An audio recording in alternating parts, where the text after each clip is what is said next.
আপনি জানেন কি পৃথিবীতে এমন একটা বই আছে যেটি পৃথিবীর অনেকগুলো দেশে ব্যান করে দেওয়া হয়েছে। যখনই বইটি প্রথম ছাপানো হলো তখন সৌদি জুনিয়র নতুন আইন করল যে কেউ যদি এই বইটা পড়ে তবে তাকে 10 বছরে জেল দেওয়া হবে। ইস্ট জার্মানি ঘোষণা করল যারা এই বই পড়বে বা কাছে রাখবে তাদের দেশের গদ্দার বা বিশ্বাসঘাতক বলা হবে। চায়নাতে বসে আপনি এই বইটা অনলাইনে সার্চ করতে পারবেন না। যখনই সার্চ করবেন গ্রেট ফায়ারওয়াল আপনাকে আটকে দেবে আর আপনার স্ক্রিনে এরআর 44 দেখাবে। বেলারুসে 2023 সালে যদি কারো কাছে এই বইয়ের পিডিএফ ভার্সনও পাওয়া যেত তবে তার বাড়িতে অভিযান চালানো হতো। 2021 সালে অনেক আরব দেশ সুপরিকল্পিতভাবে তাদের লাইব্রেরি থেকে এই বইটা সরিয়ে ফেলে। এমনকি বিশ্বের অনেক দেশে অনলাইনে এই বইটা খুঁজলে দেখবেন লেখা আছে আউট অফ স্টক। আর সেটি একদিন বা দুদিনের জন্য না, টানা 3 বছর পর্যন্ত আউট অফ স্টক ছিল। কি আছে এই বইতে যার জন্য পৃথিবীর বড় বড় ক্ষমতাশীল সরকারগুলো এই বইটিকে ভয় পায়? কেন তারা চায় না তাদের দেশের মানুষ এই বইটা পড়ুক? এই বইটিকে বুঝতে হলে আগে রাইটারকে বুঝতে হবে। ঘটনাটি আজ থেকে 76 বছর আগের, 1949 সালের। স্কটল্যান্ডের একটা ঠান্ডা এলাকায় ছোট্ট এক কুঁড়ে ঘরে হাড় কাঁপানো শীতের রাতে একজন মানুষ যক্ষার রোগের সাথে লড়াই করছেন, কিন্তু নিজের অসুস্থতার দিকে নজর না দিয়ে তার হাতে থাকা কাগজ আর কলম আর তিনি খুব দ্রুত সেই লেখাগুলো শেষ করতে যাচ্ছেন। তিনি এত দ্রুত লিখছেন কারণ গত 11 মাস ধরে তিনি এই ম্যানুস্ক্রিপ্টের উপর কাজ করছেন এবং মৃত্যুর আগেই বইটা শেষ করতে চান। বইটি ছাপানোর পর যখন মানুষের সামনে আসে তখন এর 25,000 কপি ছাপা হয়, আর বইটি প্রকাশিত হওয়ার মাত্র 7 মাস পরেই সেই লেখক মারা যান। আমি যেই বইটার কথা বলছি আপনারা সবাই তাকে 1984 নামে চেনেন, আর এর লেখক হলেন জর্জ অরওয়েল। জর্জ অরওয়েল এই বইতে এমন কিছু লিখেছেন যা পৃথিবীর সরকারের গদি উল্টে দেয়, কারণ এই বইতে তিনি ভবিষ্যতের কথা লিখে গেছেন, যে ভবিষ্যতে আমাদের সাথে কি হতে চলেছে। আসুন গল্পটি একটু বোঝার চেষ্টা করি। সাল 1903 ব্রিটিশ ইন্ডিয়ায় কর্মরত এক ইংরেজ অফিসারের ঘরে একটা বাচ্চার জন্ম হয়। নাম রাখা হয় এরিক আর্থার ব্লেয়ার। 19 বছর বয়সে এই ছেলেটা বার্মার ইম্পিরিয়াল পুলিশে জয়েন করে। সেখানে তার প্রথম ডিউটি ছিল বার্মার যেসব গ্রামের মানুষ মাথা নত করে ফৌজিদের স্যালুট দেয় না তাদের মারধর করা। সে মারতে শুরু করে। মারতে মারতে একসময় নিজের কাছেই নিজের কাজটা অমানবিক মনে হতে থাকে। 1923 সালে চাকরিতে ঢোকা এই যুবক 1927 সালে তার ইউনিফর্ম ত্যাগ করে। সরকারি চাকরি ছেড়ে দিয়ে সে প্যারিসের রাস্তায় রাস্তায় ঘুরতে শুরু করে। ইম্পিরিয়াল ব্রিটিশ ফোর্সেস ছেড়ে দেওয়ার পর সে অনেক কষ্ট করে, দেশারের কাজ করে, আরও নানান ছোটখাট চাকরি করে। তারপর 1933 সালে সে তার প্রথম বই লেখে, যার নাম down and out in Paris in London. এই বইতে সে সিস্টেমকে এক্সপোজ করে, কিভাবে এই সিস্টেম সাধারণ মানুষের ওপর অত্যাচার করছে, কিভাবে গরিব মানুষ এদের চোখ এড়িয়ে যায়, আর কিভাবে পৃথিবীর এলিটরা শুধু কন্ট্রোলের জন্য মানুষকে এক্সপ্লয়েট করে। 1936 সালে স্প্যানিশ সিভিল ওয়ারে সে লড়াই করে।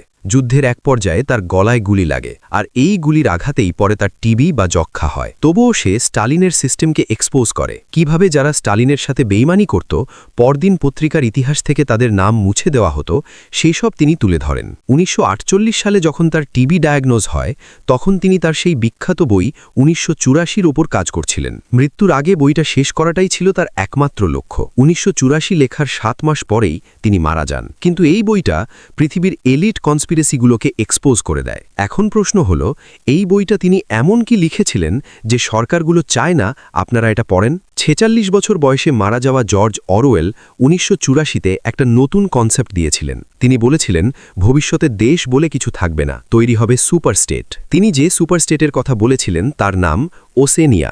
এখানে একটা পার্টির শাসন চলে, কোনো ইলেকশন নেই, কোনো অপোজিশন নেই। আর বিগ ব্রাদার এই শব্দটা প্রথমবারের মতো এই বইতে ব্যবহার করা হয়। বিগ ব্রাদার সব সময় আপনাকে দেখছে। এখান থেকেই big brother is watching you কথাটা চালু হয়। বিগ ব্রাদার এমন একটা কনসেপ্ট যেখানে টেলিভিশন স্ক্রিনের মাধ্যমে প্রত্যেক নাগরিকের ওপর নজর রাখা হয়, ঘুমন্ত বা জেগে থাকার অবস্থায়। এই রাষ্ট্রের প্রথম নিয়ম হলো অর্ডার ফলো করতে হবে, যে করবে না তার শাস্তি মৃত্যু। প্রতিদিন সকালে সবাইকে 2 মিনিটের হেড স্ক্রিন সেশনে অংশগ্রহণ করতে হয়। সেখানে বিগ ব্রাদার নজর রাখেন কে শত্রুকে শত্রু মনে করছে আর কার মনের অবস্থা কেমন। রাষ্ট্রের দ্বিতীয় নিয়ম হল কন্টিনিউয়াস মনিটরিং বা নজরদারি। টেলিস্ক্রিনে বারবার একটা মেসেজ প্রচার করা হয়, war is peace, freedom is slavery and ignorance is strength. কেউ যদি এর বাইরে গিয়ে নতুন কিছু ভাবার চেষ্টা করে তবে তাদের ধরার জন্য আছে থট পুলিশ।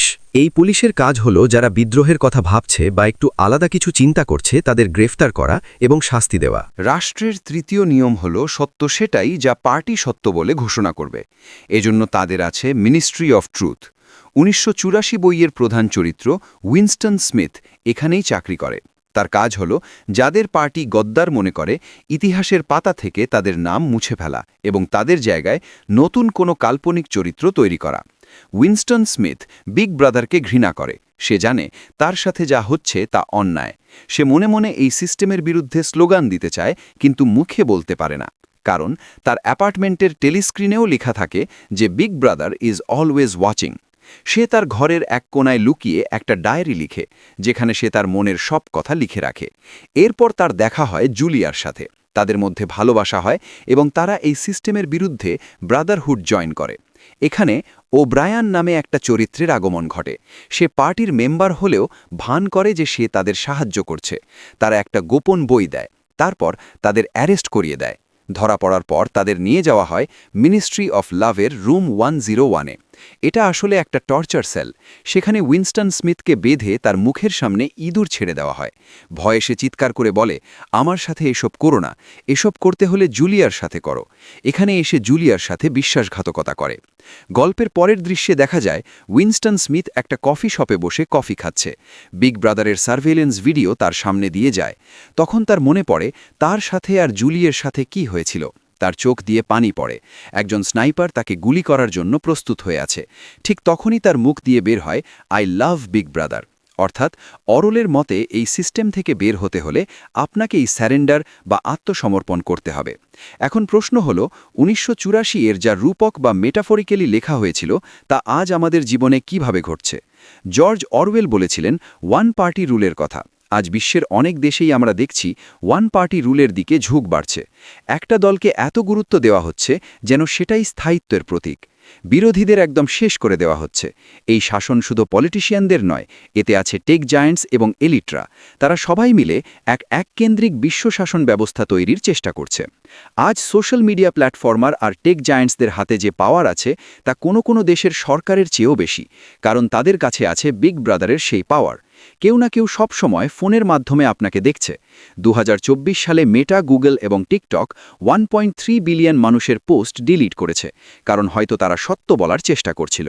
আজ গভর্নমেন্ট আইন তৈরি করতে যত সময় নেয়, তার চেয়েও দ্রুত এই প্ল্যাটফর্মগুলো সেই আইন ইমপ্লিমেন্ট করে ফেলে। বর্তমানে বিশ্বে 4.9 বিলিয়ন স্মার্টফোন অ্যাক্টিভ আছে, যা 117টি দেশের সরকারের নজরদারির আওতায়। 49,000 এজেন্সি আছে যারা সেলিব্রেট ইউজ করে এবং এর মাধ্যমে 5 মিনিটের মধ্যে রিমোটলি যে কারো ফোন আনলক করতে পারে। ইউরোপিয়ান ইউনিয়ন গত 6 মাসে 12,000 বার লোকেশন ট্র্যাক করেছে, কোনো ওয়ারেন্ট ছাড়া। এজেন্সিগুলোকে টাকা দিলেই উইকিপিডিয়াতে আপনার তথ্য বদলে দেওয়া সম্ভব। মানুষ নিজেরাই নিজেদের পোস্ট সেন্সর করেন। যদি সময়ের আগেই সত্য বলে দেওয়া হয়, তবে সোশ্যাল মিডিয়া প্ল্যাটফর্মগুলো তাতে মিস ইনফরমেশনের ট্যাগ লাগিয়ে দেয়।